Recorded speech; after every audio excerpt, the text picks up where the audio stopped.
The sun bled crimson over the dusty mercantile rooftops as Elias clutched the heavy chest of ancestral gold, his heart a fierce battleground of familial duty and desperate, unspoken love for the scarred woman named Arabella who waited in shadow. Her silver-laced scars were not from accident but from deliberate, cruel artistry performed by Silas Creed, the mine owner who had branded her as collateral for a debt her dead father could never repay. Every inch of those shimmering cicatrix traces marked her as property, a walking ledger of financial servitude, and the systemic silver embedded beneath her skin caused a slow, creeping poison that stole her vitality day by day.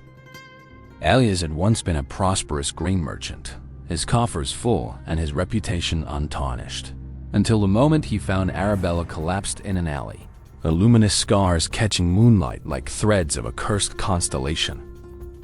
He lifted her, saw the deep wells of pain and defiance in her hazel eyes, and knew that his life's purpose had irrevocably shifted from accumulating wealth to purchasing her complete reclamation at any cost. Silas Creed, that vulture of a man, did not simply hold her debt.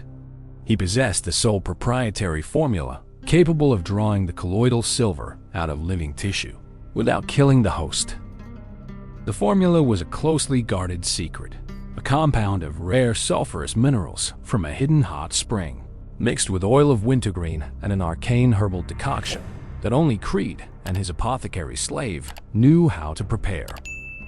Elias strode into the assayer's office where Creed conducted his ruthless business, the heavy gold chest thudding onto the oak desk like a thunderclap, his jaw set with a resolve forged in sleepless nights. Creed's thin lips curled into a sneer, his fingers twitching toward the chest, but Elias did not slide it forward as payment for Arabella's freedom. Instead, he issued a counter that stole the viper's breath.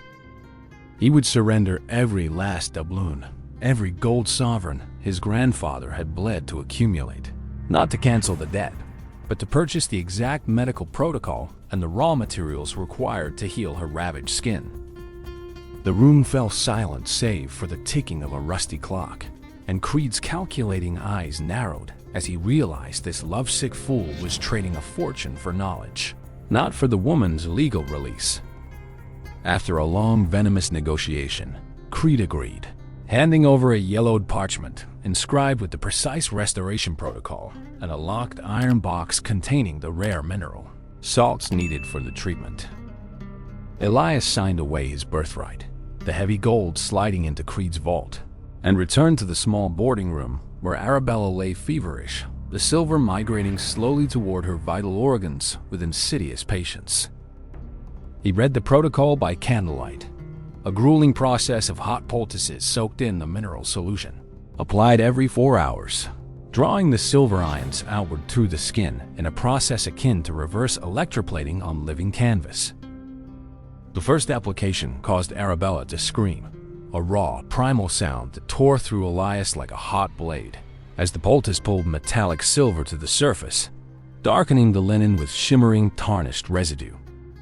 But he did not relent, holding her trembling hands and whispering promises against her damp forehead, his own tears mingling with the sweat of her ordeal as the hidden silver began its long, painful exodus. Days bled into nights, a fever dream of changing bandages that turned black with oxidized metal, each removal revealing skin that was incrementally less silver, more the soft, healthy pink of a woman reclaiming herself. The brand-like ridges of her scars began to flatten, the systemic poisoning that had plagued her with bone aches and melancholia slowly lifting like a fog before a cleansing, merciful dawn. Elias cooked broths and spoon-fed her when she was too weak to lift her head, all the while concealing from her the truth that he had not freed her from Creed, but had merely bought the medicine. He could not bear to burden her with the knowledge that she remained a chattel on paper, a woman still legally owned, even as her body liberated itself from the silver cage, inch by agonizing inch. One evening, as the last poultice was removed and Arabella's back was finally clear of the shimmering lattice, she caught her reflection in the windowpane and wept, touching her shoulder as if meeting herself anew. She turned to Elias, her eyes overflowing with gratitude and a fierce, burgeoning strength, and asked him plainly what price he had paid for this miracle, because she knew Creed never gave anything without a knife hidden. Elias hesitated, but the truth had always been his only compass. So he knelt beside her and confessed that all his gold had bought only the cure, not the liberty, because her freedom was nothing without a whole body. Arabella's initial reaction was a storm of fury, not at him but at the monstrous system that reduced her healing to a transaction, her fist pounding the mattress as the full horror of her legal bondage crashed down. Then her anger crystallized into icy resolve, and she looked at Elias with a new light, recognizing that his sacrifice had armed her with the one weapon no creditor could seize, a body and spirit restored. She rose from the sickbed. No longer the waif collapsed in an alley, and dressed in a simple but dignified navy gown, the low-cut back proudly displaying the faintest silvery traces as battle scars, not brands. Together they walked to the town courthouse, where Arabella, standing ramrod straight before the judge and a smirking Creed, demanded to be declared legally capable to sue for her own emancipation. The crowd murmured at the sight of the previously scarred woman now glowing with vitality, her neck no longer a patchwork of property marks, her voice clear and unbroken as she cited territorial statutes. Creed's attorney argued that she remained a debtor and thus a commodity, but Arabella countered that the debt had been incurred under fraudulent terms of corporeal punishment that violated the territory's anti-maiming ordinances. The judge, a weary man tired of Maing Baron's abuses, examined the documentation and the testimony of a local physician who attested that the silver lacing had been an unlawful permanent injury. He ruled that the debt was nullified by the creditor's own criminal act of bodily marking, which meant Arabella was never legitimately property, and all contracts predicated on that branding were void. Silas Creed turned purple with rage, but the gavel's thunder sealed his defeat, and Arabella felt the last invisible manacle around her heart shatter into dust motes dancing in the afternoon sun. Elias watched from the gallery, his empty gold chest a lighter burden than he ever imagined, for in that moment he witnessed the true restoration of human dignity no coin could ever measure. After the hearing, Arabella approached him, took his work-roughened hands, and pressed them to her now smooth shoulders where silver once ruled, her touch a covenant of profound, unbreakable trust. She whispered that his gold had been seed corn for her soul, and though he had nothing left in the material world, he had planted an orchard of hope within her that would feed them both forever. They left the town behind, heading west where the land was wide enough to swallow their past, traveling with little more than a mule, the iron box of remaining medicine, and a boundless, hard-won faith. Arabella's health continued to improve, the faint residual traces of silver evaporating with each sunrise, and her physical strength blossomed as she took on the tasks of driving the wagon and gathering firewood. Elias found work as a bookkeeper on a cattle ranch, his acumen with numbers earning the respect of a grizzled foreman who valued brains over brawn and never asked about the woman with the ancient eyes.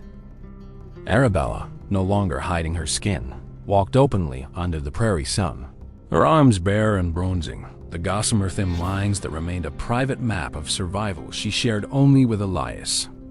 One night, under a canopy of stars that seemed to have been scattered just for them, Elias confessed the deeper truth. He hadn't simply bought a cure. He had purchased her right to heal on her own terms.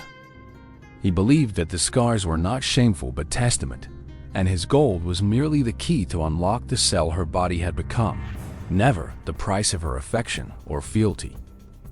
Arabella, tears streaming, told him that she had loved him since the moment he lifted her from the alley, but her love had been a captive bird. Now it was a soaring hawk needing no cage. They married quietly, a traveling parson witnessing their vows in a field of wild buckwheat, and their union was a declaration of mutual freedom, not a transfer of ownership, as it might have been.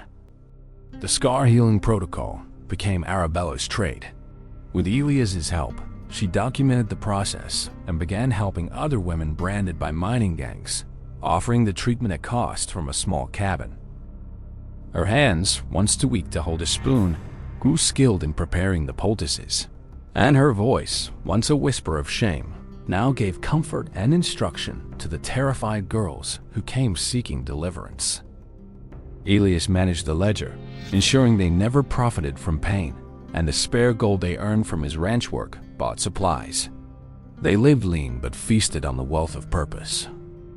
Word spread of the Silver Lady, who could erase the marks of bondage, and Silas Creed's name became a curse whispered alongside the tale of the merchant who traded everything for nothing tangible. Creed's mining empire crumbled under the weight of lawsuits inspired by Arabella's precedent, and the man who once wielded a hot needle and silver nitrate died penniless, alone in a shack. Arabella never rejoiced in his fall, but instead visited his grave once, leaving a small vial of the healing mineral salt upon the stone, a silent symbol that the circle of poison was finally closed. As the years passed, the faintest silvery tracery on her skin became barely visible, yet she never sought to fully erase it, for those remnants reminded her of the cost of her reclamation. Elias would sometimes catch her touching her shoulder in the mirror, and he would come up behind her, wrapping his arms around her, their eyes meeting in the glass with a shared wordless gratitude. They never amassed another fortune, but their home brimmed with something far more precious: the laughter of freed women, the thanks and letters from families restored, and the profound peace of living authentically. The story of Elias's golden bargain became a frontier parable, retold around campfires and in Sunday sermons, a testament that true wealth is measured not by what you hoard, but by what you release. Arabella taught her daughters, and later her granddaughters, that scars are not liabilities, but sacred texts written in the language of survival, and no amount of gold can rewrite that narrative without love. Elias, gray and content, would sit on the porch in the evening, watching Arabella tend her herb garden, and he would marvel at how an empty chest had filled his world to overflowing. When the final years came, they passed within weeks of each other, a gentle unraveling of two souls so intertwined that even death could not separate their whispered legacy of redemptive sacrifice. The town erected a small stone monument in the square, not of a conquering hero, but of an open chest, a cluster of healing herbs, and an unbroken woman with arms raised toward the sun. If you found meaning in this story of hidden truth and golden healing, please subscribe to Western Tales Official and like this video to honor the sacrifices that restore human dignity every day. Share your thoughts in the comments below. Tell us about a moment when true wealth revealed itself in the most unexpected and selfless of gestures, and we will read every word. Until our next frontier tale, remember that the scars you try to hide might be the very map leading someone else toward their own liberation and wholeness.